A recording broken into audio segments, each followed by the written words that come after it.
Welcome to Trashy Stupid Fun. Today, I have a lot of movies I want to talk about.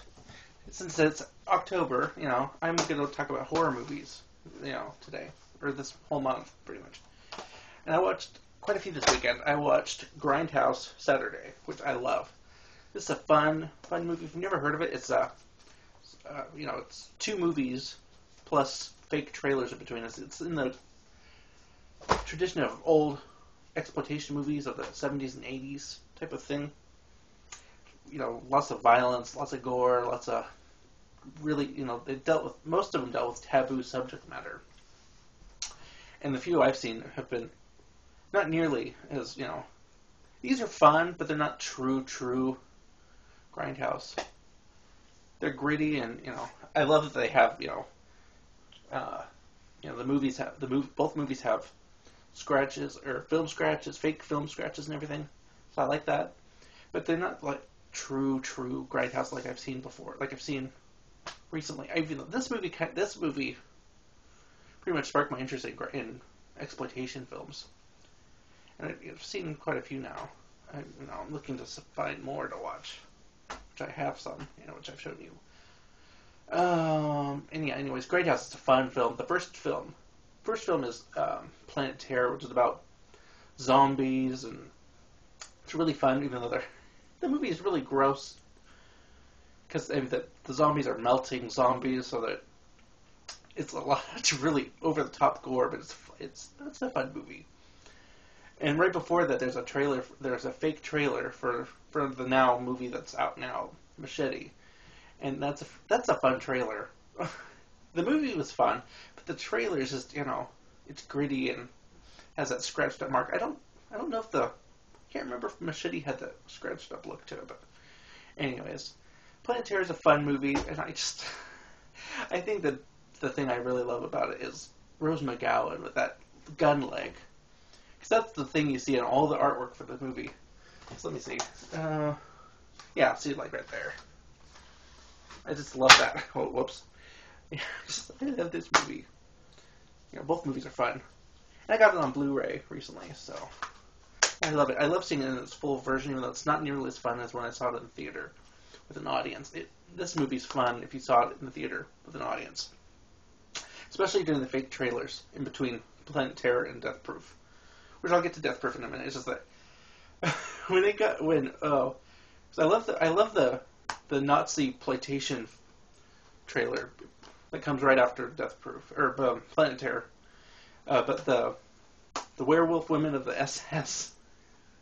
I would like to see some Nazi exploitation films. It just sounds crazy to me. So, anyways, then there's the trailer for Don't, which I really love that. If you want to see this movie, don't. And they keep saying don't, and that's a fun one.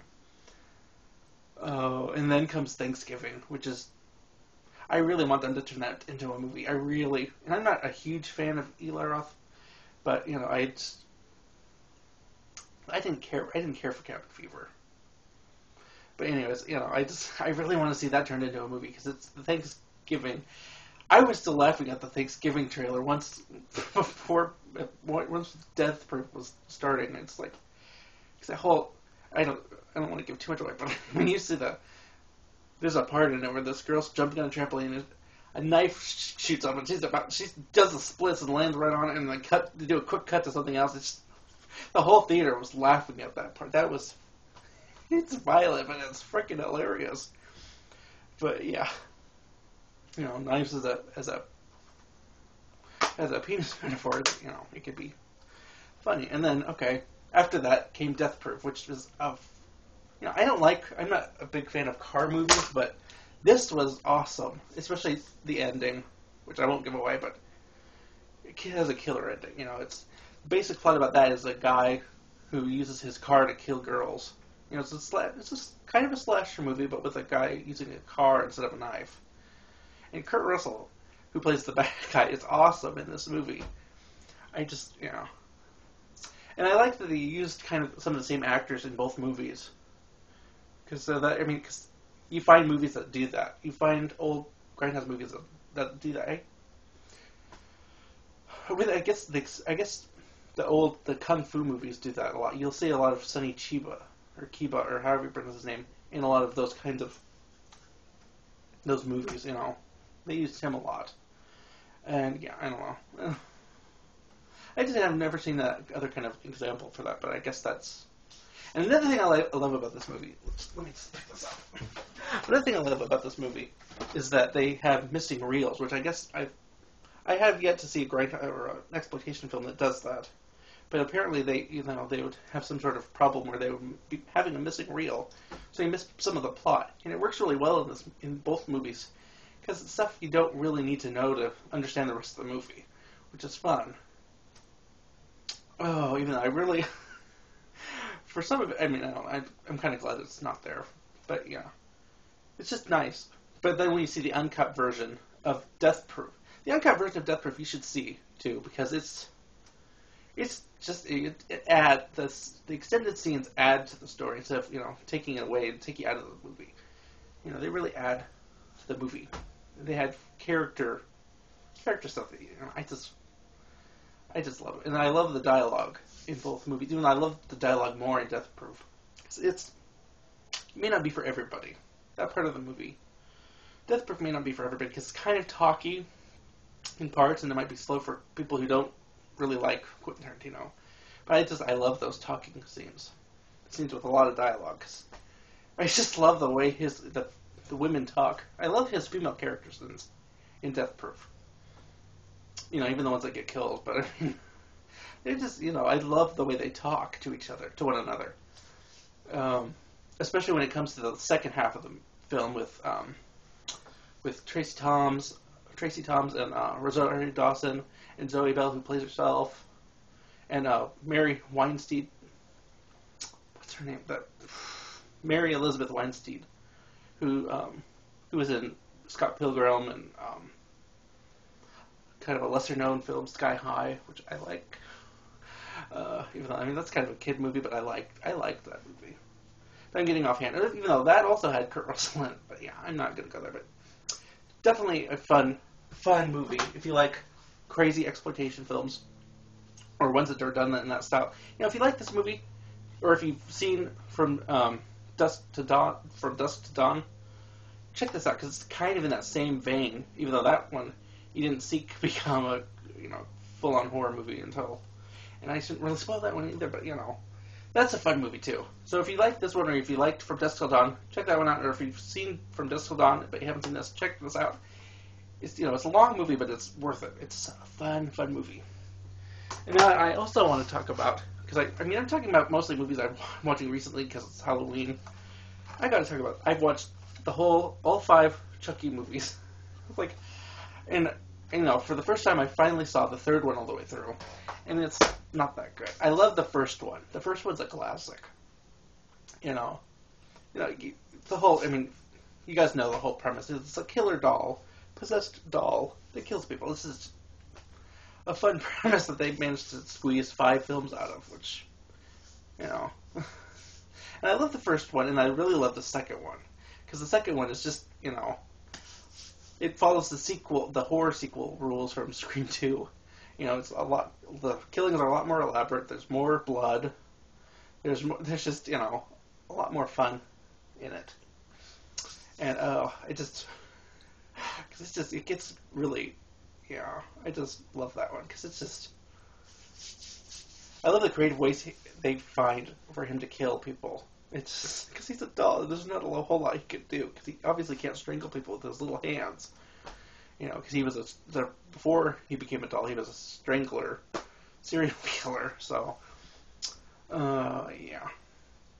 But yeah, these movies are fun. Especially when you get after third one, which I'm not going to go into, because the third one was just okay. It wasn't anything special. It was just okay. I loved the big finale at the end, because who doesn't like a big finale that ends in a haunted house? So that's fun. But then comes the fourth movie, which is just plain silly. The Bride of Chucky is just a full-on silly movie, but I liked it. It was silly, and some people didn't like it. Some fans didn't care for it. I love, it's the premise kind of seems okay for it to be silly, because, like, you get down to it, it's about a killer doll. A possessed killer doll that kills people and stuff. And I really liked the fourth one. It was silly, but, I liked it. It was fun.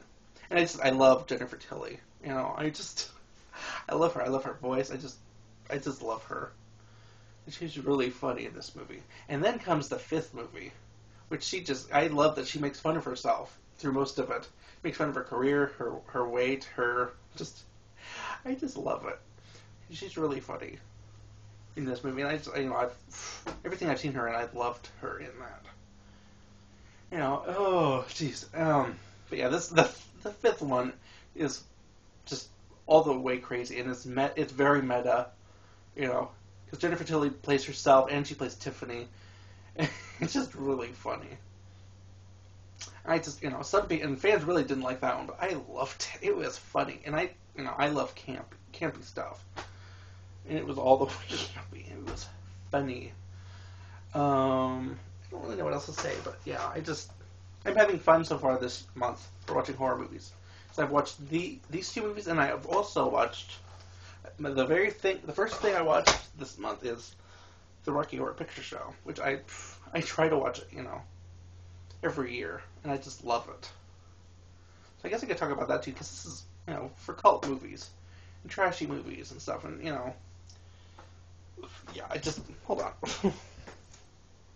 I just want to have something to hold on to and, wave around, because I don't have the Blu-ray yet, but I still have the 25th anniversary, and I don't know how many times I've seen this movie. I just have yet to see it in the theater with an audience, and I'd kind of like to, but I'm just kind of nervous about it at the same time. But yeah, I just love musicals, and it's just very twisted musical, but I love it.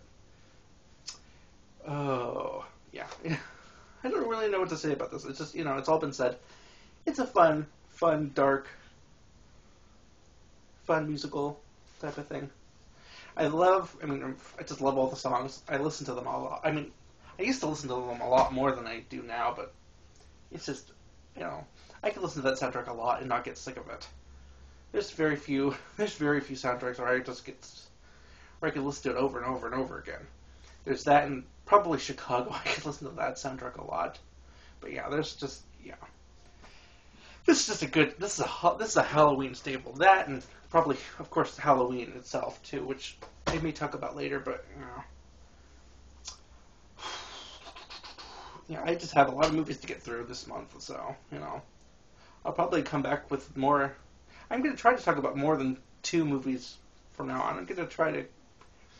That way I don't put out a couple episodes a day like I did the other day, which I don't know if you guys cared or anything, but yeah, I'm going to try to watch 3 or 4 like I did today. I love these movies. There's just so much fun badness in these movies. I love them. Just in case you want to recap, I watched Grindhouse, the Chucky movies, all that, and the first one, obviously. Because these are all the sequels. I just love this set that I found. And I wish it came with a doll that came out of there, so it's not like that, because I would have liked a collectible of some sort. Anyways, I'm kind of rambling. I just love movies. And I just love talking about them. So, yeah, okay. Until next time.